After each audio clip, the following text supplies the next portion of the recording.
siapa yang punya ajaran kawin kontrak. Ini ambil satu contoh. Mut'ah itu dilarang. Akhirnya apa? Mereka, oh tidak, halal. Ini hadisnya, ini begini, begini. Logika kita aja, kalau umpamanya kawin cuma 2 hari itu apa sih? Udah nggak pakai dalil deh. Istri orang itu dikawin, dipinjam 3 hari tadi balikin. Gimana? Logika kita gimana? Iya, nggak masuk.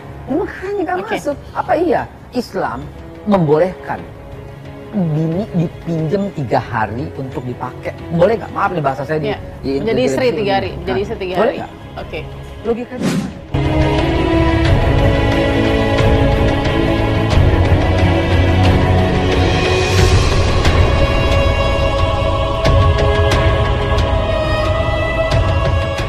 A'udzubillahi samil alim minasyaitonir rajim. Bismillahirrahmanirrahim. Allahumma sholli ala Muhammad wa ali Muhammad.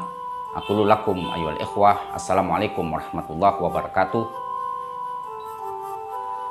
Berjumpa kembali dengan saya Busyairi Ali pada acara Renungan Hikmah. Kita pada hari ini akan membahas spesifik tentang nikah mut'ah dalam rangka untuk menanggapi komentar yang baru-baru tadi disampaikan oleh Haikal Hasan Baras, baik di acara Fakta yang diadakan oleh TV One maupun cuitan di Twitter yang di-share oleh Haikal Hasan, bagaimana dia menanggapi tentang nikah mut'ah. Langsung saya bacakan. Haikal Hasan Baras mencuit begini, begitu juga dia mengatakan ketika diwawancarai oleh TV One, bahwa dia memandang bahwa nikah mut'ah itu, relakah istrimu dipinjam untuk ditiduri selama sehari atau seminggu? Atau anak wanitamu digagahi seminggu atau sebulan? Inilah tradisi mut'ah alias kawin kontrak. Bagi kita haram mutlak dan menjijikan. Bagi Syiah ini ibadah berpahala. Jika Haikal Hasan Baras ini seorang agamawan, dia mengatakan segala sesuatu yang berisikan tentang ranah agama, tidak mungkin dia berbicara tanpa fakta dan data dan berbicara semaunya berdasarkan imajinasinya sendiri. Itu sesuatu hal yang sudah ditolak secara ilmiah, secara akademis. Kalau dia seorang ustadz, kalau dia seorang agamawan, berbicara tentang Al-Quran, berbicara tentang hukum-hukum di dalam Islam, dia harus membawakan sebuah fakta yang menunjukkan bahwa kata-katanya itu adalah ilmiah. Tetapi kata-katanya ini sangat ngawur. Itu tidak sesuai dengan fakta yang terjadi ketika kita berbicara tentang nikah mut'ah. Memang berbicara tentang nikah mut'ah, sebagian kalangan dari umat Islam diodentikkan dengan kaum Syiah. Orang-orang menuduh Syiah itu menjunjung tinggi tentang pernikahan mut'ah. Yang pertama saya sampaikan untuk menanggapi hal ini. Hukum Allah Subhanahu wa Ta'ala diturunkan di tengah-tengah manusia itu atas dasar kebutuhan untuk mengatur perjalanan kehidupan manusia itu sendiri. Begitu juga tentang manusia tidak bisa dipungkiri memiliki syahwat. Memiliki syahwat untuk suka terhadap lawan jenis antara laki-laki dan perempuan. Atas dasar itulah regulasi yang diturunkan Allah Subhanahu wa Ta'ala memberikan satu rambu-rambu agar manusia tidak berbuat liar. Untuk diberikan satu tuntunan, satu batasan-batasan hukum agar manusia tersebut tidak berbuat liar. Seperti halnya sebuah pernikahan yang kita kenal. Di dalam Islam itu ada 2 pernikahan. Yang pertama adalah nikah daim, nikah permanen. Yang kedua adalah nikah mut'ah atau nikah temporer. Seperti dulu orang-orang Arab dan negara bangsa-bangsa yang lainnya. Dulu Allah Subhanahu wa Ta'ala membatasi ketika turun ayat tentang berhubungan dengan jumlah istri yang boleh dinikahi. Fankihu matobalakum minan nisa, itu apa? Yang boleh dinikahi itu batasnya hanya 4 orang, mengumpulkan 4 orang. Karena pada waktu jahiliyah, orang-orang dulu itu ada yang berisi sampai 12, ada yang berisi sampai 30 orang dikumpulkan dalam satu waktu.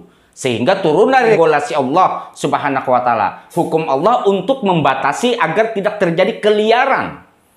Dan hukum-hukum nikah itu, siapa wanita-wanita yang boleh dinikahi diatur di dalam hukum Allah Subhanahu wa taala. Ibu kita tidak boleh dinikahi, saudara kita tidak boleh dinikahi, bibi kita itu tidak boleh dinikahi, istri orang itu tidak boleh dinikahi. Seorang wanita yang dalam masa iddahnya dan belum habis masa iddahnya, dia cerai dengan suaminya atau suaminya meninggal, dia harus menyelesaikan iddahnya, baru dia boleh dinikahi. Nah, hukum-hukum itu untuk mengatur segenap manusia dan sebuah kebutuhan manusia agar manusia tidak liar di dalam mengumbar hawa nafsunya. Karena tidak bisa dipungkiri bahwa manusia ini memiliki syahwat hewani. Sehingga Allah Subhanahu wa taala mengatur tentang hal demikian. Boleh seorang laki-laki menikahi perempuan yang dikumpulkan batasnya sampai 4. Nah, itu adalah dalam nikah permanen. Kemudian, apakah nikah mut'ah itu memiliki dasar? Atau seperti hal yang dikatakan oleh Haikal Hasan tadi. Yang jelas saya katakan bahwa Haikal Hasan Baras ini sangat ngawur sekali. Dia tidak merepresentasikan seorang yang agamawan. Dia tidak merepresentasikan seorang faqih, seorang ulama yang mewakili, yang merepresentasikan berbicara tentang hukum Islam. Nikah mut'ah itu ada dasarnya dalam Al-Quran yang terusus di dalam surah An-Nisa ayat 24 yang dikatakan famastamta'tum bihi min kunna fa'atuhunna ujurahunna faridah. Nah, kalimat famastamta'tum, seluruh ahli tafsir baik Sunni maupun Syiah itu menafsiri seperti Mujahid, seperti Fakhrul Razi dalam tafsir Al-Kabir, Ibnu Katsir juga di dalam tafsir Ibnu Katsir. Begitu juga di ulama Syiah, Imam Khomeini, kemudian Hobak Tobai, ketika membicarakan tentang kalimat istamta'tum, semuanya mereka mengatakan bahwa yang dimaksud dengan istamta'tum itu adalah syariat nikah mut'ah. Apakah nikah mut'ah itu pernah dipraktekkan di zaman Nabi? Banyak hadisnya, nanti akan saya baca beberapa saja. Karena saya adalah menulis buku tesis program pasca sarjana YN Antasari Banjarmasin, metode istidlal hukum Islam, hukum nikah mut'ah, studi perbandingan antara madhab Ja'fari, madhab Syiah dan Sunni. Di sini. Dan ketika berbicara tentang ayat 24 surah An-Nisa, semua ulama bersepakat bahwa yang dimaksud dengan istamta'tum di sana adalah syariat nikah mut'ah. Nah, ini adalah kehalalan tentang nikah mut'ah. Yang menjadi persoalan adalah kelanjutan tentang nikah mut'ah itu. Ada beberapa pendapat dia setelah dihalalkan diharamkan oleh Rasulullah SAW. Akan tapi saya tidak secara rinci. Kalau Anda ingin memiliki buku ini, silakan nanti. Di dalam sebuah riwayat, Mujahid itu mengatakan, wa nassa Mujahid ala nuzulil ayat fil mut'ah fima akhrajahu an Tabari fi tafsiril kabir. Nah, itu di dalam Sahih Muslim, Muhammad bin Jarir bin Yazid bin Katsir atau Ibnu Katsir Abu Ja'far At-Tabari Tafsir Al-Kabir jilid 5 mengatakan kalimat istamta'tum di dalam surah An-Nisa ayat 24 yang dimaksudkan di sana adalah berbicara tentang nikah mut'ah. Hadis kedua dari Jabir dari Salamah, kharaja alaina mundadi Rasulullah sallallahu alaihi wasallam faqala inna Rasulullah udina lakum antastamta'u ya'ni mut'atun nisa. Itu di dalam kitab Sahih Muslim, kitab nikah mut'ah juz 6 halaman 130. Hadis tersebut menunjukkan kebolehan nikah mut'ah yang ditahrid oleh Imam Muslim dalam sahihnya. Di mana ujar Jabir, kami diizinkan oleh Rasulullah SAW melakukan nikah mut'ah berdasarkan surah An-Nisa ayat 24 tadi. Kemudian an ataqala qadama Jabir ibni Abdillah mu'tabaran faji'nahu fi manzilatihi fas'aluhul qauma an asyai thumma dzakarul mut'atu faqala na'am istamta'na ala ahdi Rasulullah wa Abi Bakar wa Umar. Itu kan? Nah, dari Atta dia berkata ketika dia bertemu Jabir bin Abdullah, dia mengatakan ayat 24 surah An-Nisa tersebut, dia tanyakan tentang sesuatu yang dipertanyakan orang-orang, summa dzakarul mut'ah, kemudian dia bertanya tentang nikah mut'ah. Kemudian Jabir mengatakan faqala na'am istamta'na ala ahdi Rasulullah, kami melakukan nikah mut'ah pada zaman Rasulullah, pada zaman Abu Bakar, pada zaman Umar. Itu terdapat di dalam Sahih Muslim. Nah, itu apa? Di mana Atta ini menjelaskan bahwa nikah mut'ah telah dilakukan di zaman Nabi SAW, Abu Bakar, Umar, yang menunjukkan kebolehannya. Kemudian menjadi sebuah pertanyaan, yang melarangnya siapa? Ya, yang melarangnya adalah an Abi Nadrah qala kuntu anda Jabir fatahu ata faqala inna bani Abdillah wa bani Zubair ikhtalafa fil mut'ataini faqala Jabir fa'alnahum ala ahdi Rasulillah summa nahana anhuma Umara.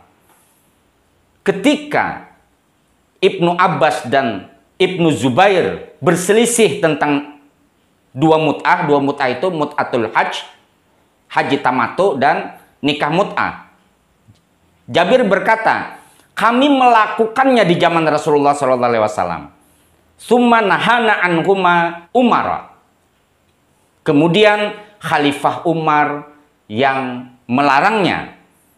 Ini juga terdapat di dalam kitab Sahih Muslim. Dan hadis ini diriwayatkan oleh Jabir, hadis yang ditakhrij oleh Imam Muslim dari Ibnu Abbas dan Ibnu Jubair. Ini menunjukkan bahwa yang melarang nikah mut'ah adalah Khalifah Umar. Rasulullah tidak pernah melarang nikah mut'ah. Nah, satu hadis lagi sebelum saya jelaskan. Wasu'ila Abdullah bin Umar an mut'atin nisa. Abdullah bin Umar, Khalifah Umar itu memiliki anak yang bernama Abdullah bin Umar, yang terkenal dengan Ibnu Umar yang banyak meriwayatkan hadis. Anil mut'ah, dia ditanya tentang nikah mut'ah. Faqala, Ibnu Umar mengatakan, hiya halalun, dia halal. Faqila lahu anna abakana anha faqala. Kemudian ditanya terhadap dia, ayahmu Umar bin Khattab melarang nikah mut'ah tersebut. Faqala, kemudian Ibnu Umar mengatakan, anak Khalifah Umar ini mengatakan, ara'aita in kana abinaha anha wa sana'ah Rasulullah, apakah engkau memandang sesuatu yang dihalalkan oleh Rasulullah atau yang dilarang oleh ayahku? Anatruku sunnah wa natabi'a qaula abi, apakah kita meninggalkan sunnah, maksudnya yang dibolehkan oleh Rasulullah, kemudian mengikuti perkataan ayahku atau Umar bin Khattab. Nah, an Umar bin Husain qala nazalat ayatul mut'ah fi kitabillah fa'alnahuma ma'a Rasulillah walam yanzil Qur'ana yuhrimuha walam yanha anha hatta mata faqala rajulun bi ra'yihi ma syaa. Nah, Imran ibn Husain di dalam kitab Sahih Imam Muslim juga dikatakan, dia mengatakan diturunkan ayat 24 surah An-Nisa itu jelas berbicara tentang nikah mut'ah. Dia terdapat di kitab Allah Subhanahu wa taala. Di zaman Rasulullah dilaksanakan, walam yanzil Qur'ana yuhrimu, tidak ada satu ayat Al-Qur'an pun yang mengharamkannya dan yang melarang nikah mut'ah tersebut sampai Rasulullah meninggal dunia. Faqala rajulun bi ra'yihi masya'a. Kemudian ada seseorang di situ dimaksud adalah Khalifah Umar. Khalifah Umar yang melarang berdasarkan kebijakannya. Kalau diterjemahkan secara literal, dia berdasarkan pemikirannya semaunya saja. Artinya apa?